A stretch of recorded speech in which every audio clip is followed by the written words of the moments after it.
তাৰিখতো ভাৰতবৰ্ষৰ দৰে এখন ৰাষ্ট্ৰত এনেকুৱা জাগা আছে য'ত শিক্ষাই ঢুকি পোৱা নাই, য'ত নেকি শিক্ষা ঢুকি পোৱা নাই,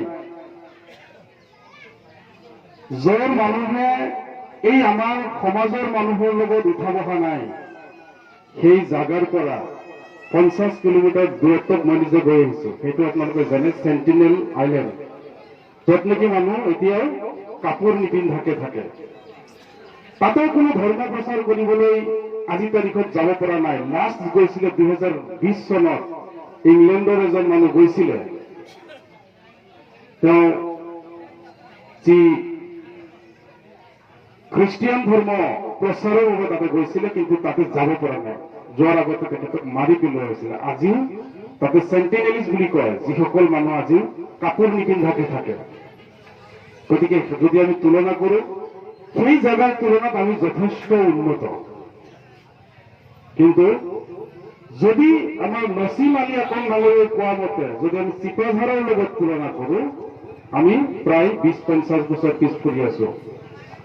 যদি আমি আমেৰিকাৰ দৰে ৰাষ্ট্ৰৰ লগত যদি আমি তুলনা কৰো, আমি 100-150 বছৰ পিছুৱাই আছো। গতিকে আগুৱাই যাবলৈ হলে প্ৰথম অস্ত্ৰই হব শিক্ষা। শিক্ষা দুটা ধৰণৰ আছে। এটা হল ভাটৌ পাখিৰ দৰে মুখস্থ কৰি গ্ৰহণ কৰা শিক্ষা, মুখস্থ কৰি পৰীক্ষা হলত যাই পৰীক্ষাৰ যিটো নেকি বহি তাতে বমি কৰি থৈ অহা যিটো শিক্ষা, সেই শিক্ষা ব্যৱস্থাই কোনো জাতিৰ মেৰুদণ্ড শক্তিশালী কৰিব নোৱাৰে। শিক্ষাটো এনেকৈ হ'ব লাগিব,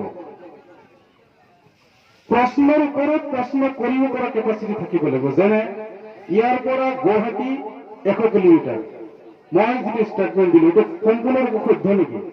নহয়। কিয় নহয়? মই কৈছো ইয়াৰ পৰা, মানে ক'ৰ পৰা? যদি এজন মানুহ তেজপুৰৰ পৰা কয় 100 কিলোমিটাৰ নহব। মই কৈছো দৰঙৰ লতাঘাটৰ পৰা, ইয়াৰ পৰা 100 কিলোমিটাৰ। মানে শিক্ষাটো সম্পূৰ্ণ তেতিয়া হ'ব যেতিয়া প্ৰশ্নৰ ওপৰত প্ৰশ্ন কৰা হ'ব। ছাত্ৰজনে মুখস্থ কৰা হ'ল, ইয়াৰ পৰা গুৱাহাটী 100 কিলোমিটাৰ, ইয়াৰ পৰা গুৱাহাটী 100 কিলোমিটাৰ, ইয়াৰ পৰা গুৱাহাটী 100 কিলোমিটাৰ। পৰীক্ষাত আহিল তাৰ পৰা গুৱাহাটী 100 কিলোমিটাৰ, 100 কিলোমিটাৰ। এইটো শিক্ষা হ'ল নেকি? ন। প্ৰশ্নটোতে থাকিব লাগিব শিক্ষা, যিটো নেকি প্ৰশ্নটোৰ উদ্দেশ্য কি কৈছে, একজেক্ট লোকেশ্যনৰ পৰা, যে লতাঘাটৰ পৰা গুৱাহাটী যিটো নেকি জালুকবাৰীলৈ দূৰত্ব কিমান, এই ধুনীয়াকে পঢ়োৱাৰ যিটো নেকি চিষ্টেম, এইটো চিষ্টেমত শিক্ষাদান কৰিব লাগে। মই প্ৰাইভেট স্কুলতে চাইছো। আজি মই তেখেতক কোৱাৰ অনুৰোধ জনাম যে এইখিনি বস্তু এটলিষ্ট এইখন বিদ্যালয়ত নহয়। সেইটো হল ছাত্ৰজনে সুধিব, আজিকালি সৰু সৰু ল'ৰা ছোৱালীবিলাক ABCD up to Z পৰ্যন্ত মুখস্থ থাকে, যদি মই ভুল কোৱা নাই। ইউটিউব, ফেচবুক চাই তেওঁলোকে গোটেইখিনি মুখস্থ কৰি লয়।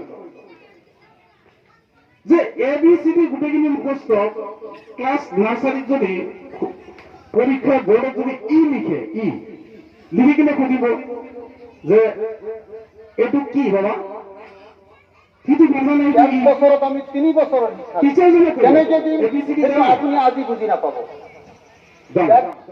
কোৱা, তেতিয়া সি কব ABCDE।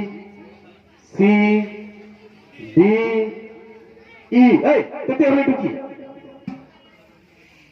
এই যে যিটো নেকি হিন্স দিয়া হয় যে এইটো যে এই মডাৰ্ণ হিন্স দি কিনে পৰীক্ষা কৰা, সেই কথা গুৰুত্ব দিব লাগিব শিক্ষক খিনি।